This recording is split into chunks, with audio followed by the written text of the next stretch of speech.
If you've watched my videos before, then you might notice a common theme with a lot of my videos. A lot of the work that I do is simply to keep people from breaking things. Let me explain that. These headache racks that you've seen me build in the past, they're to keep somebody from breaking their back window.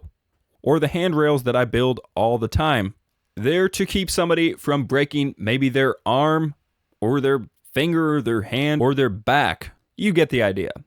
And speaking of breaking things, this customer came to me with a broken window in his excavator, and he asked me to put some type of metal guard on the front of that so that it doesn't get broken again in the future. I've never built a cab guard like this for an excavator, and so it's a little bit different than the projects I've done in the past. But I guess that's really the beauty of running your own business, is you can do whatever work that you want to do as long as you've got the skills to do it and you've got the customers for it. And don't be afraid to try something new, but at the same time, stay humble and realize that you're still in the process of learning, and be honest with your customers about that, because your customers are really going to appreciate you for that. After I'd measured out everything on site and taken my angles, the first thing to do here was to take some 1/2 inch by 1.5 inch and start cutting these pieces, and then I'm going to bend those. Whenever I can, I use leftover materials from previous jobs, and I happen to have some of this 1.5 inch by 1/2 inch left over from a previous job, so I'm just going to go ahead and use that. Although this is a little bit flimsy, and in a perfect world, I'd get some 1 by 1.5 inch or by 2 tubing for this purpose. Over the past few weeks, I have taken on my first in-person welding students, and there's a couple of things that I have discovered from that. One is that the more I teach somebody, the more I actually teach myself. And the second thing is kind of connected to that, but it is that knowing a concept in my head and trying to verbalize that are two completely different things. I could understand a concept very well, but when I try to get the words out to actually explain what that is, that's a lot harder. But the only thing I know to get past this is simply to keep doing it, keep teaching, and eventually I will get better at explaining things. This is just a basic concept for anything. The more you do something, the better you get at it.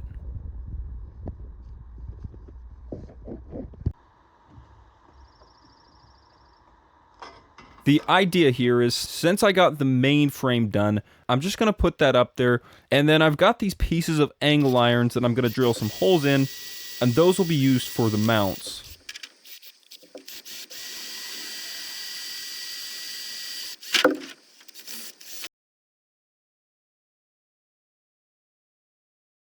I had previously picked up some bolts for this, but I really didn't know what size it was going to be, and so they ended up being too small.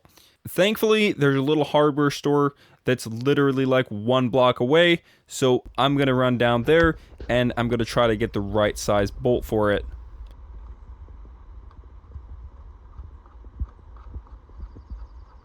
And that one seems to fit better. It's a little bit loose. I almost wonder if this is a metric, but the hardware store is a very small place and they didn't have anything that was metric.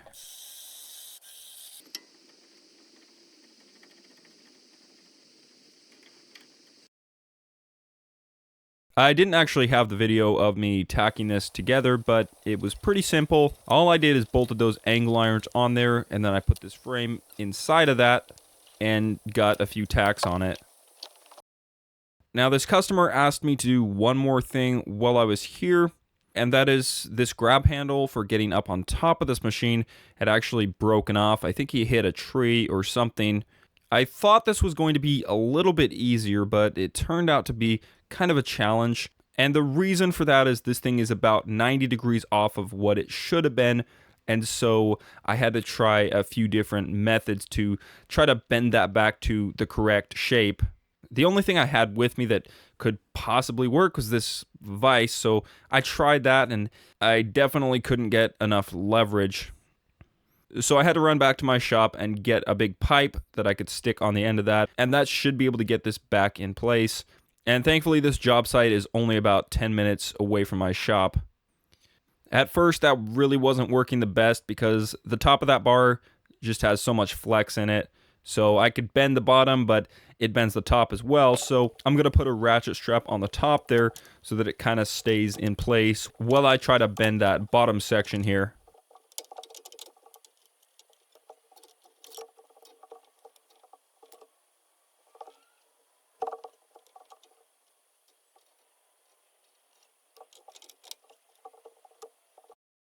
So I got that bend fairly close to where it should have been. But this whole tube now on the top is quite bent, and so I put a ratchet strap going from one of those hydraulic cylinders on the bucket back to that tube, and I tried to kind of clamp it off on the bottom side, but that didn't work very well.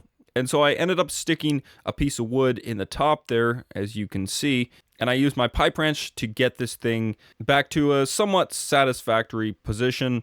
Of course, it's not going to be perfect, but this should work. Then I was able to put that broken piece back on with one bolt, and I got this piece tacked back on there.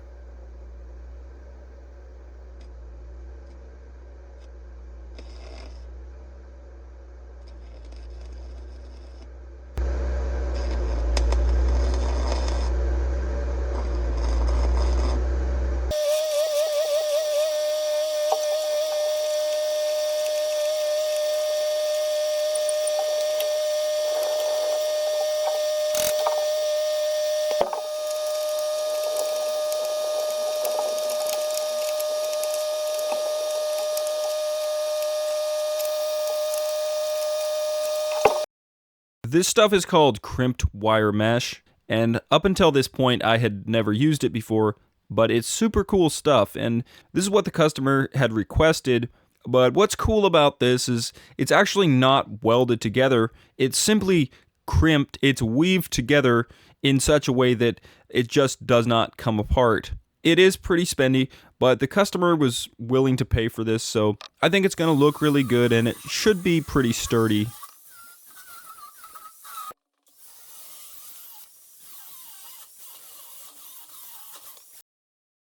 There's an old quote that I like, and it goes, "All work brings a profit, but mere talk leads only to poverty." Proverbs 14:23. I've heard people before talking about how they want to get away from their 8 to 5 job and start something on their own, and the problem is that most of them never actually do it. And the long and short of it is that's why they're broke. Because here's the thing, me talking about starting a welding business doesn't make me any money. And me thinking about welding doesn't make me any money. In the same way, if you want to be a plumber and you think about plumbing, that's not going to make you any money. But action is what makes you money. Hard work and action. You could sit around all day playing video games, but at the end of the day, you got to decide, do you want to be the one playing the video games, consuming them, or do you want to be the one designing the video games? Because if you're the one designing the video games, then you're the one who's going to make the money. So let's say maybe you are stuck in that rut of that 8 to 5 job. How would you get out of that? What are some practical steps you can take to get out of that? First of all, if you're there, that's not a bad place to be. That is where it all starts, but I believe that's far too small of a thing to live for. And I believe that God made you for more than that. So if you want to get out of that 8 to 5 job, then you may actually need to embrace that 8 to 5 job for a little while. Let me explain what I mean. For example, if you want to get started on your own in a welding business, I would recommend you actually work that 8 to 5 as some type of metal fabricator or welder, even just a shop helper, and start asking questions so that you can start picking up information and skills. College is for some people, but don't think that you have to go to college to get started with this trade. There are so many blue-collar trades that you don't need an education like that to get started. You just need the mindset to be willing to learn from somebody who knows a lot more than you do. This might be a shock to some of you if you're young guys, but there are people out there who know more than you do. I started welding when I was 21, and like every 21-year-old, I knew everything there was to know about welding, so thankfully, I didn't need a teacher. So start with that 8 to 5. Get experience. And when you have a little bit more experience, you can buy your own equipment, buy your own welder if that's what you want to get into, and just start practicing on your own. Eventually, your skills are going to become such that you can monetize this on your own, and you don't need to be reliant on another company. Now, if you have more questions about starting up your own business, please feel free to leave me a comment below or an email, and I will be sure to get back to you.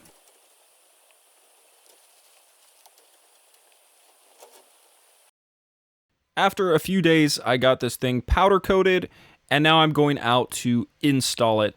Nothing very complicated about this, just putting the frame up there and then putting the bolts in and tightening them down. At this point, you might be wondering, what did I charge for this job?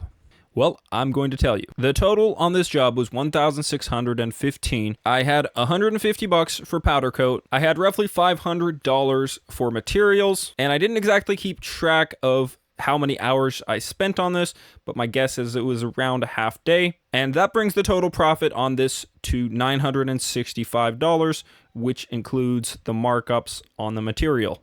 I hope you enjoyed this video. I hope it was helpful for you. And if it was, please hit that thumbs up button, leave your comments down below. Let me know what you think. Let me know what kind of things you'd like to see me build in the future.